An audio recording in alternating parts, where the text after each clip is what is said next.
அண்ணன் வந்து எல்லாமே பேசி முடிச்சிட்டாரு. கிட்டத்தட்ட 35 நிமிஷம் பேசியிருக்காரு. ரொம்ப சிறப்பாக இருந்தது. லாஸ்ட்டு விக்கிரவாண்டி மாநாட்டை விட இன்னைக்கு பேசுனது வந்து பார்த்தீங்க அப்படின்னா ஸ்டேட்லேருந்து சென்ட்ரல் வரைக்கும் எல்லாமே ஆடி போயிருக்கும். நான் சிம்பிளாக சொல்கிறது என்ன அப்படின்னா, மதுரை வீரனே, பெரியாரின் பேரனே, தமிழ்நாட்டுக்கு தேவை அண்ணன் தானே. எவ்வளோ பேசினார் அண்ணன், ஏதாவது ஒரு குறை இருந்துச்சானே.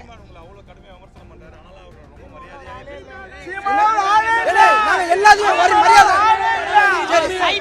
இப்ப அண்ணன் என்ன சொன்னார், ஸ்டாலின் என்ன சொன்னாரு, ஸ்டாலின் அங்கிள் தானே சொன்னாரு, வேற ஒன்றும் குறை சொல்ல. நாங்க எல்லாரும் மரியாதை தானே பேசுவோம். மற்றவங்க தர குறை பேச மாட்டோம். பேச மாட்டோம். தளபதி தம்பிங்கள.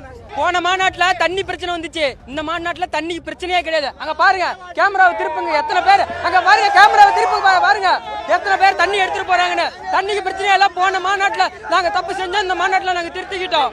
அதுதான் தளபதிங்கிறது. செம்மையா இருந்துச்சு.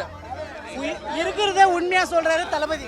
நடக்கிறது எல்லாமே மக்கள்கிட்ட என்ன இருக்குதோ அப்படியே ஓப்பனா அதை அப்படி சொல்லவே எனக்கு ரொம்ப இதா இருக்கு, நல்லா இருக்கு.